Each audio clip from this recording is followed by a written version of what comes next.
لیکن جو ان کی پرویقار شخصیت تھی اس کو دیکھتے ہوئے جو کشتی کا ملح تھا اس نے کہا نہیں نہیں، ہم تو ہرگز نہیں چاہیں گے کہ آپ کشتی سے اتریں۔ لیکن جب قرعہ اندازی کی جاتی ہے تو ہر بار انہی کا نام نکل رہا ہے۔ کنفرمیشن ہو گئی کہ مفرور غلام یہی ہیں، کیونکہ اللہ کے حکم کے بغیر وہ ہجرت کر رہے ہیں۔ انہوں نے انتظار نہیں کیا اللہ کے حکم کا ہجرت کے لیے، جو کہ انہیں کرنا چاہیے تھا۔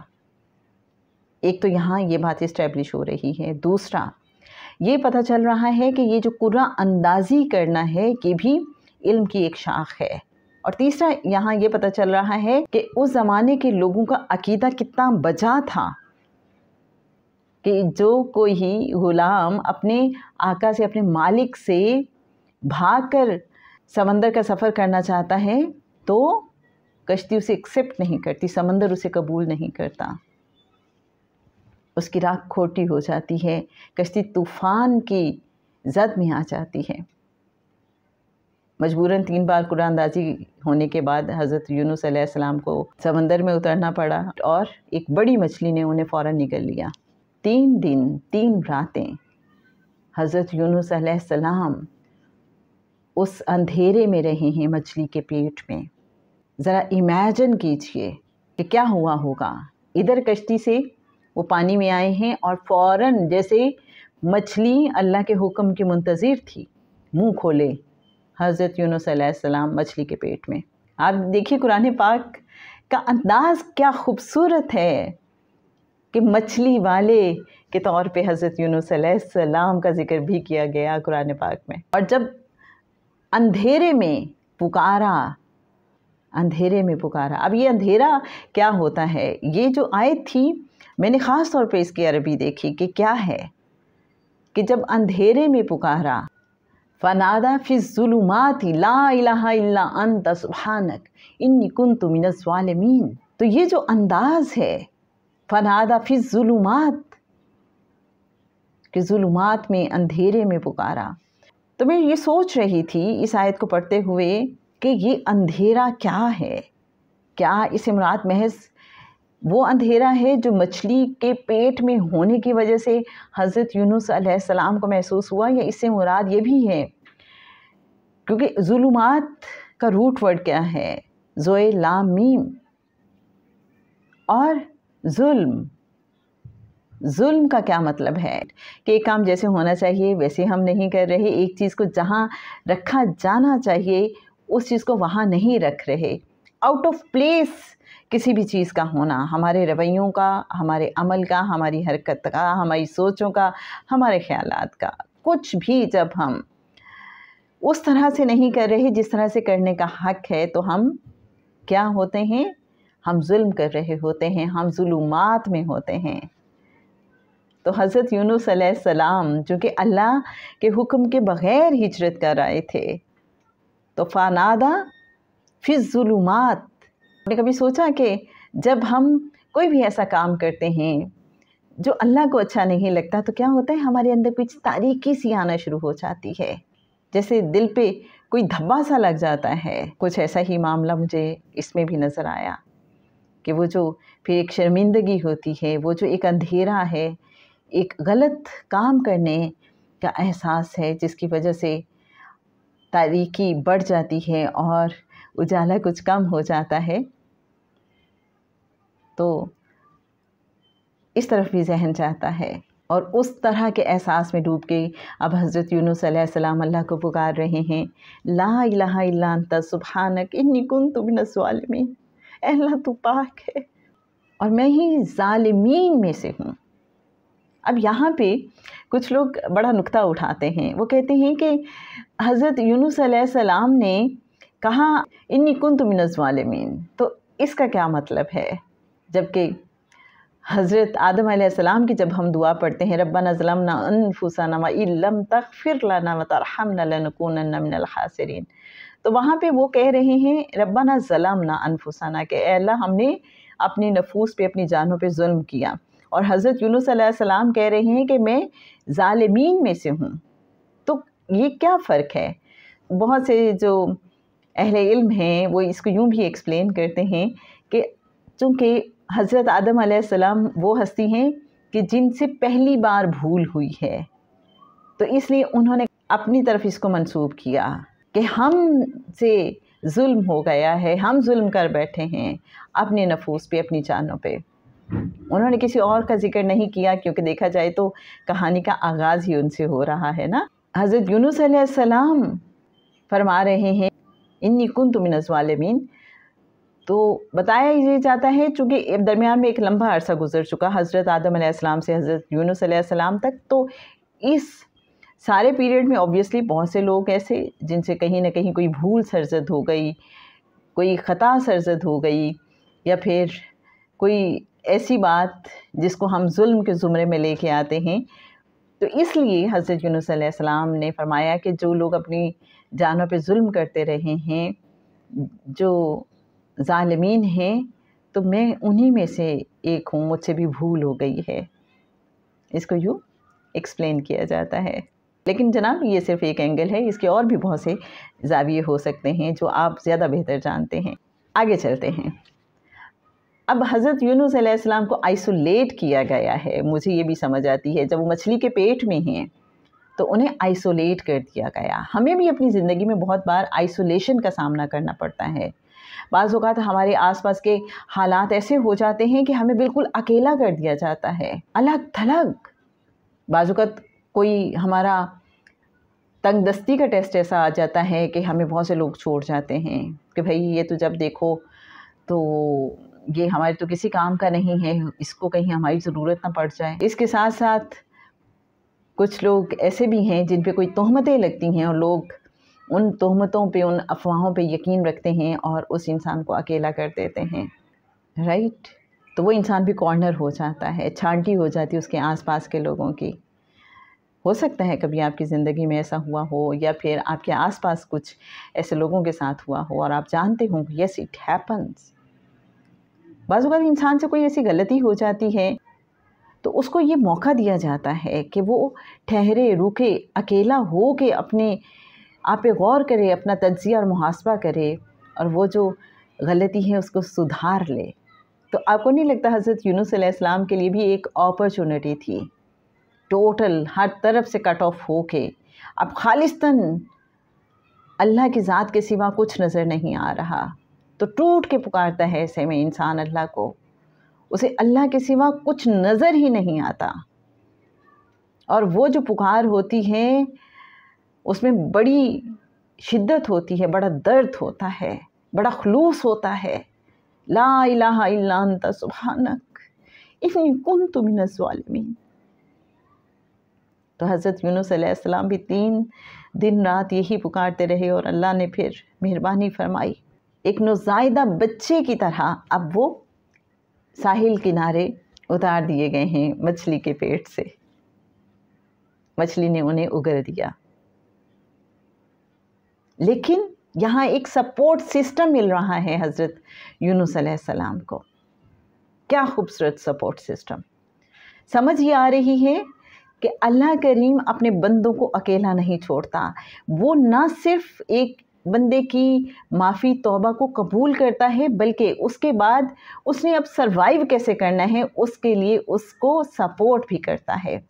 حضرت یونس علیہ السلام کے لیے فوراً جس جگہ انہیں مچھلی نے باہر اتارا ہے تو وہاں پہ اللہ نے ایک بیل اگا دی ہے، بہت سے لوگ کہتے ہیں وہ کدو کی بیل تھی، ایک خاص قسم کی بیل، اور اس بیل کا فائدہ یہ تھا کہ اس کے سائے میں وہ پناہ بھی لے سکتے تھے، جیسے ایک چھپر آپ سمجھ لیجئے، اور وہ پانی بھی اس سے حاصل کر سکتے تھے، غذا بھی حاصل کر سکتے تھے اس کے پھل سے، ایسی ایک خاص بیل۔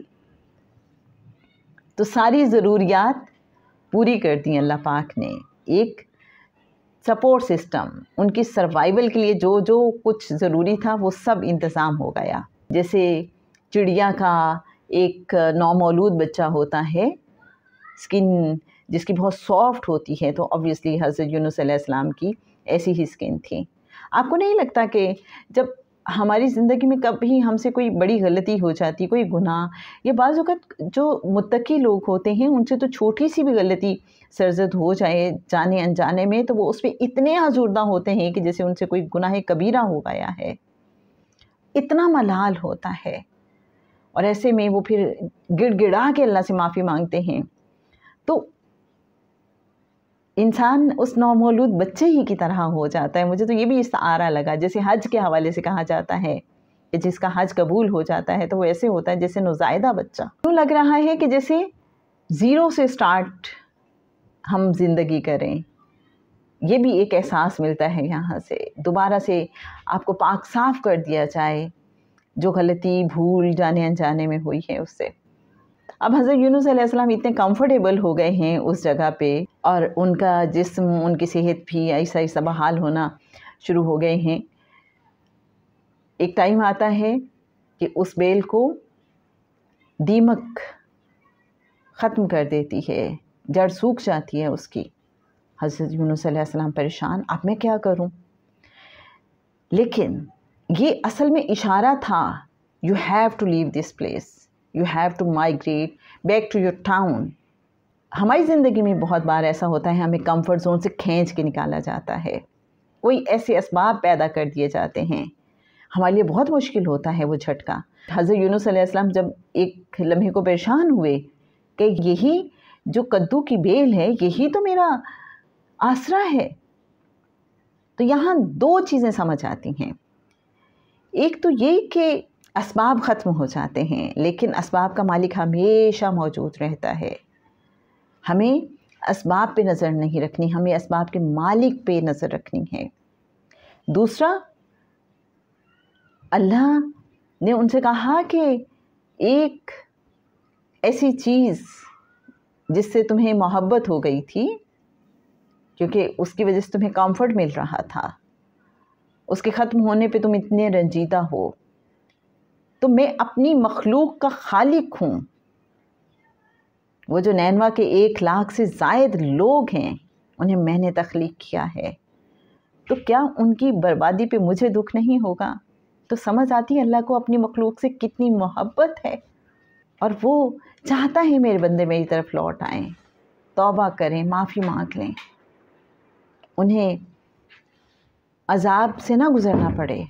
اس کے بعد حضرت یونس علیہ السلام کو یہ جو محسوس ہو رہا تھا کہ میں اپنی قوم کی طرف کیسے جاؤں، شرمندگی ہوگی، کیونکہ میں نے تو عذاب سے انہیں ڈرایا تھا، وہ کہیں گے کہ لو جی اب تو بڑا ہمیں عذاب کا ڈراوا دے رہے تھے، عذاب تو آیا ہی نہیں۔ لیکن اللہ نے انہیں بھیجا کہ اپنی قوم کی طرف جائیں، اور قوم پھر انہیں دیکھ کے خوش ہوئی، وہ بھی اللہ نے ان کے دلوں میں ڈالا، قوم کے دلوں میں، کہ ہاں ہمارے پیغمبر جو ہیں ہماری بھلائی کے لیے اتنی کوشش کر رہے تھے، لیکن ہم نے ان کی بات پہ کان نہیں دھرا۔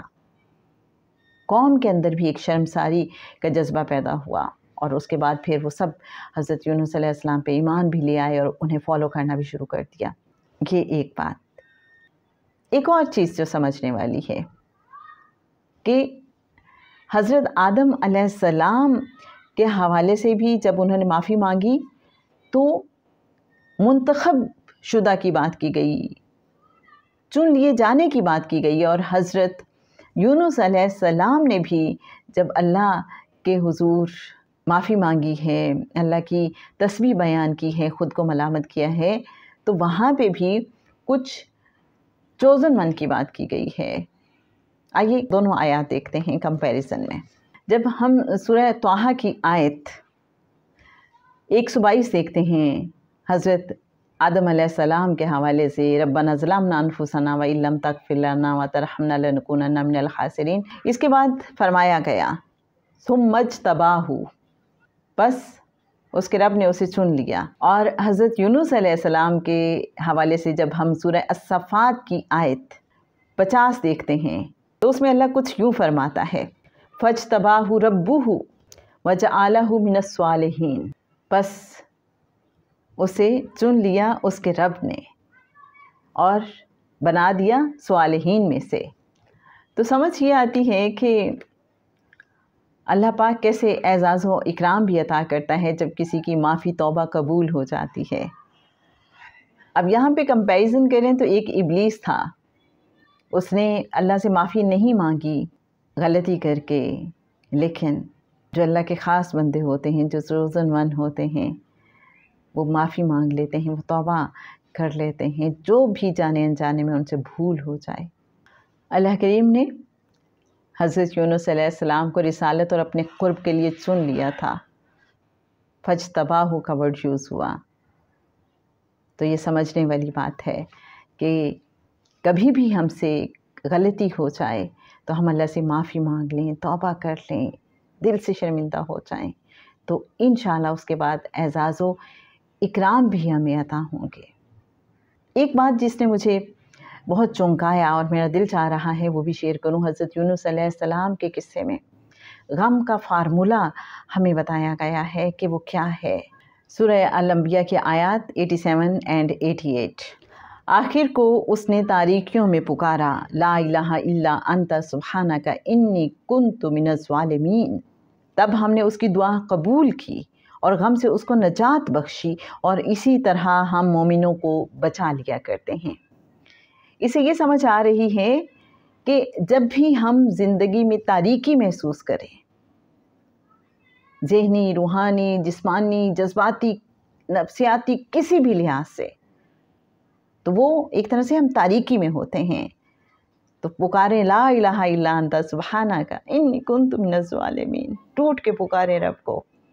اللہ توبہ قبول کرنے والا ہے، جیسے اللہ نے یہاں فرمایا، تب ہم نے اس کی دعا قبول کی اور غم سے اس کو نجات بخشی، اور اسی طرح ہم مومنوں کو بچا لیا کرتے ہیں۔ تو ایک طرح سے حوصلہ مل رہا ہے کہ ہمیں بھی یہی پیٹرن اختیار کرنا ہے، کیونکہ اسے سمجھ آ رہی ہے کہ غم سے نجات کا نسخہ کیا ہے اور ہماری بچت کیسے ہو سکتی ہے۔ اور جناب اسی طرح سے سورہ الصفات کے آیات 142 سے لے کے 144 تک ترجمہ دیکھتے ہیں۔ تو پھر انہیں مچھلی نے نگل لیا اور وہ خود اپنے آپ کو ملامت کرنے لگ گئے، وَهُوَ مُلِيمٌ، یہ قرآن پاک کے الفاظ ہیں۔ بس اگر یہ پاکی بیان کرنے والوں میں سے یعنی مسبحین میں سے نہ ہوتے تو لوگوں کے اٹھائے جانے کے دن پر اس کے پیٹ میں ہی رہتے۔ یہاں دو ایٹریبیوٹس کی ہمیں سمجھ آ رہی ہے کہ کیا کرنا ہے جب بھی ہمیں محسوس ہو ہم تاریکی میں چلے گئے ہیں۔ ایک تو ملیم بننا ہے، دوسرا مسبحین میں سے بننا ہے کہ ملامت کریں اپنے آپ کو۔ جب میں نے ڈکشنری میں روٹ ورڈز میں خاص طور پہ اس کی ڈیفینیشن پڑھی کہ ملیم اصل میں کہتے کسے ہیں، تو اہل علم بتاتے ہیں کہ ملیم اس قصوروار کو کہا جاتا ہے جو اپنے قصور کی وجہ سے آپ ہی ملامت کا مستحق ہو گیا ہو، خواہ اسے ملامت کی جائے یا نہ کی جائے، لیکن وہ ملیم ہے، ملامت کا مستحق ہے۔ تو حضرت یونس علیہ السلام کے حوالے سے اللہ پاک فرما رہا ہے کہ وَهُوَ مُلِيمٌ، کہ انہوں نے ایک تو اپنے آپ کو ملامت کی، دوسرا وہ تسبیح کرنے والوں میں سے تھے۔ اور تسبیح کیا ہوتی ہے؟ تسبیح کرنے والا کون ہوتا ہے؟ جب اس کو بھی ہم روٹ ورڈ کی مدد سے دیکھتے ہیں تو سمجھ آتی ہے کہ عام طور پہ اس سے مراد ہے تیرنا یا پھر جو بھی آپ کو اسائنمنٹ دی گئی ہے وہ کرنا، لیکن براڈر اگر لیول پہ ہم اس کا مطلب دیکھیں تو سمجھ آتی ہے کہ ہر انسان کو جو ڈیوٹی دی گئی ہے اس کو سر انجام دینا۔ تسبیح محض یہی نہیں ہے کہ زبان سے ہم اللہ کی پاکیزگی بیان کرتے رہیں، بلکہ ہمارے ہر عمل، ہر حرکت، ہر نیت، ہر سوچ، ہر خیال، سب سے ریفلیکشن ہونی چاہیے تسبیح کی، کہ ہمارا ہر عمل ایز پر ریکوائرمنٹ ہے، جیسے اللہ چاہتا ہے، جو ڈیمانڈ ہے، جو ریکوائرمنٹ ہے اس کے مطابق ہے۔ مسبحین میں سے تھے حضرت یونس علیہ السلام۔ اللہ فرماتا ہے اگر وہ ملیم نہ ہوتے، اگر وہ مسبحین میں سے نہ ہوتے، تسبیح کرنے والوں میں سے نہ ہوتے، تو قیامت تک مچھلی کے پیٹ میں ہی رہتے۔ ہم اگر چاہتے ہیں کہ تاریکیوں سے ہمیں آزادی مل جائے تو ٹوٹ کے اللہ کو پکارا کریں، لا الہ الا انت سبحانک انی کنت من الظالمین۔ جناب بس آج کے لیے اتنا ہی، انشاءاللہ آپ سے کسی اور ایپیسوڈ میں کچھ نئے موضوعات کے ساتھ ملاقات ہوگی۔ اتصال النبی صلی اللہ علیہ وآلہ وسلم ہمارا لائیو سیشن ایوری تھرسڈے رات 9 بجے، آپ بھی اس میں شامل ہو سکتے ہیں۔ کمنگ تھرسڈے کو انشاءاللہ محفل میلاد النبی صلی اللہ علیہ وآلہ وسلم منعقد ہوگی۔ اتصال النبی صلی اللہ علیہ وآلہ وسلم لائیو سیشن آپ بھی اگر جوائن کرنا چاہتے ہیں تو اسی ویڈیو کے ڈسکرپشن میں آپ کو ہمارے واٹس ایپ گروپ کا لنک مل جائے گا۔ اللہ تعالیٰ ہم سب کو اپنے خاص الخاص بندوں میں شامل فرما لے، اپنے چوزن من میں، جن کو وہ اپنے لیے چن لیتا ہے اور اپنے سے کھینچ کے قریب کر لیتا ہے۔ صلی اللہ تعالیٰ علی حبیبہ محمد و آلہ وسلم۔